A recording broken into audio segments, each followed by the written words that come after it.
Colleen Schmidt here from Divination Counseling Service, here to present Pallas. So we're going to be looking at the warrior woman. Actually, she's quite strategic because I don't think she ever really had to participate in a war. She was just very strategic about avoiding one. So Pallas Athena, which is her full name, is actually the daughter of Zeus.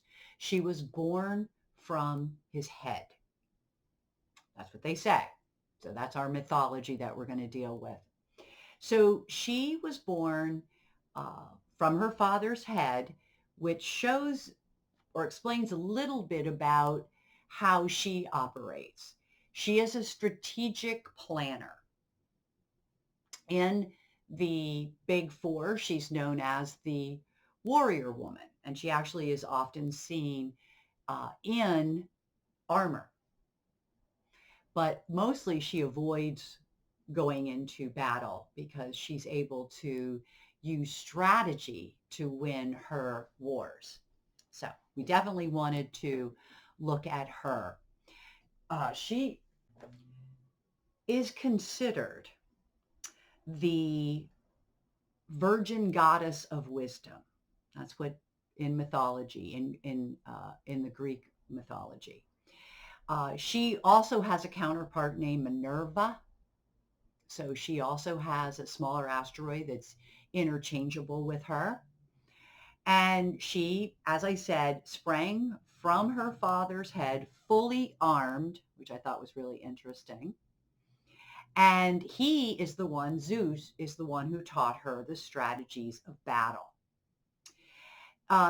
Basically, this particular asteroid is considered an asteroid that needs to win the approval of her father.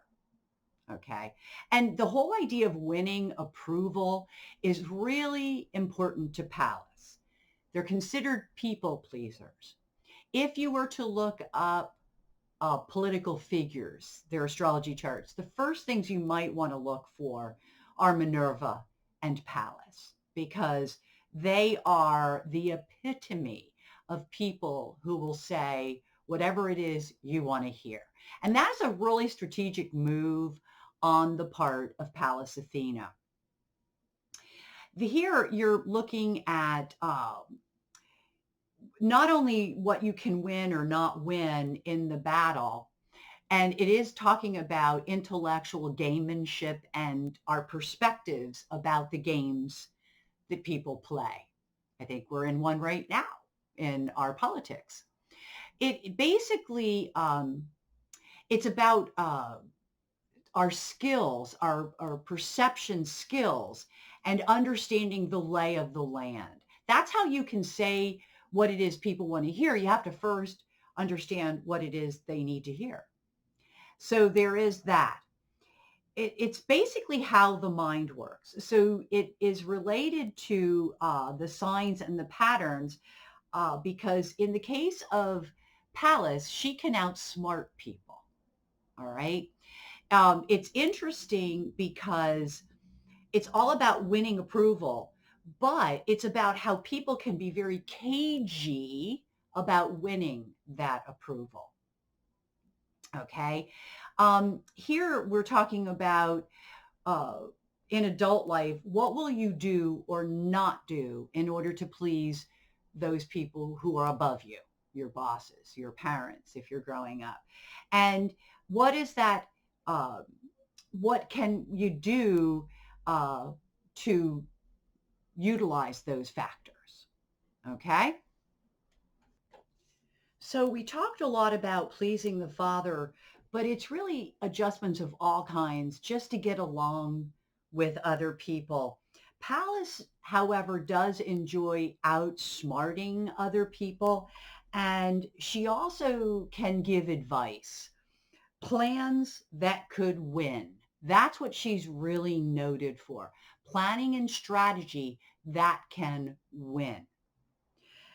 In opposition, it could be telling us about compromises that went too far, that pulled the rug out from under people or left them in very vulnerable positions.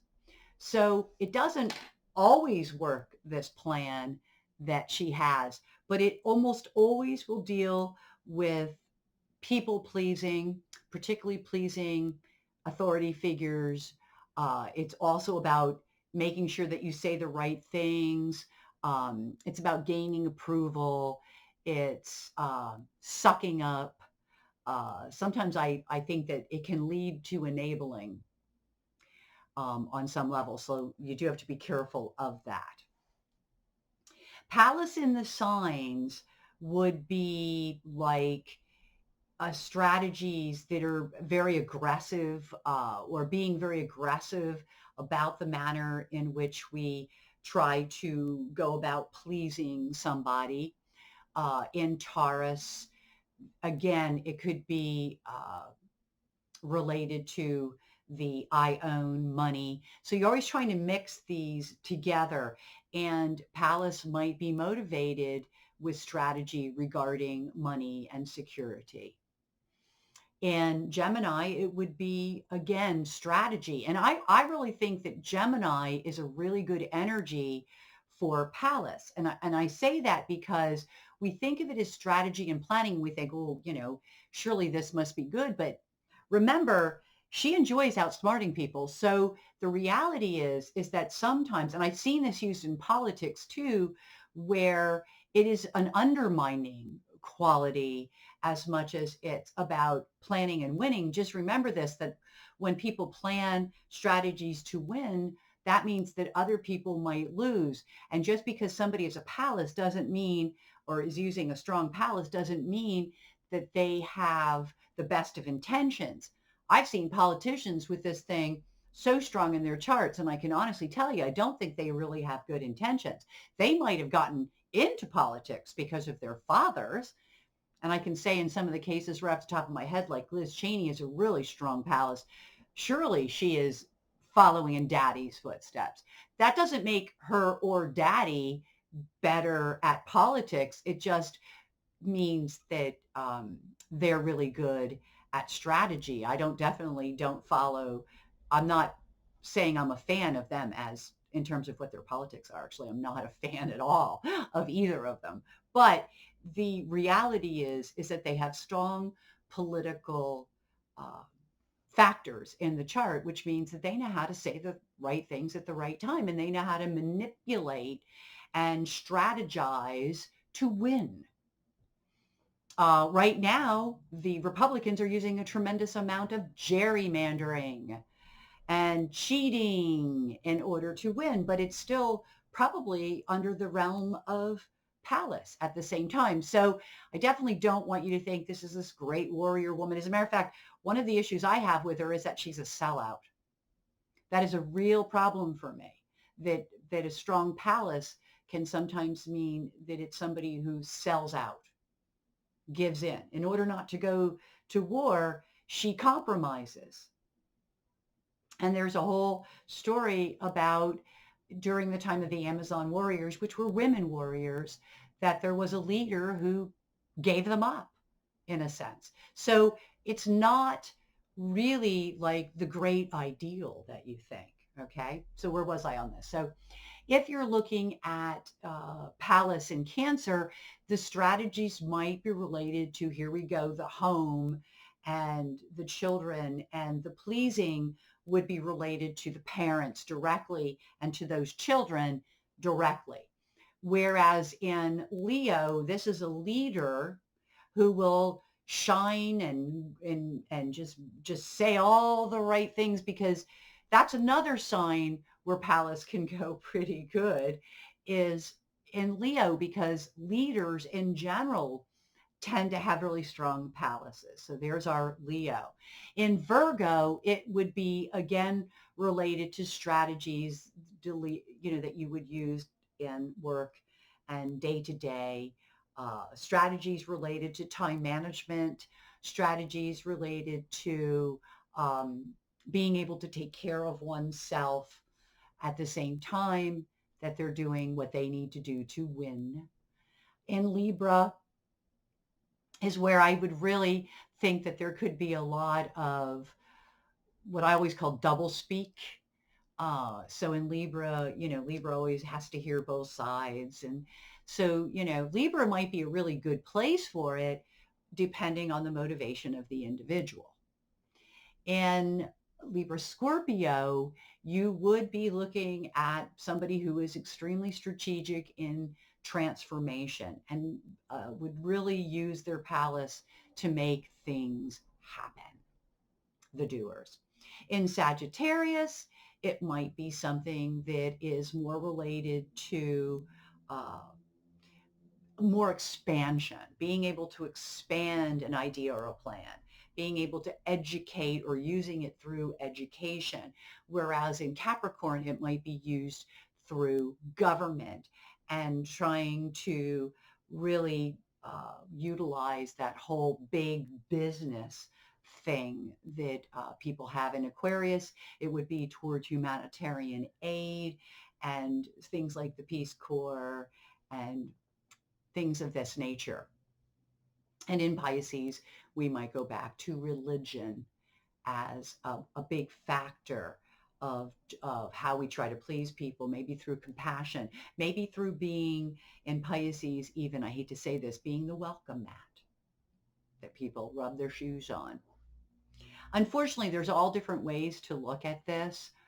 Um, my own personal experience is that I have uh, Pallas in an absolute conjunction within minutes. I think it's within the minute, to be honest with you, of the South Node. So I, probably in order to get what I wanted, would lie. Okay, because that's part of the strategic planning. Again, people pleasing. With me in the South Node, I can tell you that people pleasing has never benefited me. It's actually left me in very vulnerable positions. And so that's my own personal experience with it. It is not played up very well in my chart. I am Pallas. It was used greatly because it's in Taurus for my art. I was a dancer. And I am literally a frustrated artist because I never really did what I wanted to do with my dancing. So I never really got anywhere with it. And that South Node in Taurus, Pallas. So hopefully that was a little bit of a good example for you. With Pallas, it's always about winning approval, and people will be cagey in order to do that. And it's really funny. When it's conjuncting the midheaven, and I do have mine actually in a strange place because it's across from a midheaven on a dial, there it's almost as though you have to uh, it's always trying to figure out what you have to do to make it in your profession. And I can honestly tell you that's very true, that I struggle with that, obviously as a dancer, and even now doing these YouTube channels. Isn't that funny? So realize that it is about strategy and planning, but it isn't like always like winning, because you don't always win. That would depend how effective the strategy is, might depend on how Sirius is delineated and works in your natal chart. So with that said, I want to thank you for watching the video. A special thank you to all of my subscribers.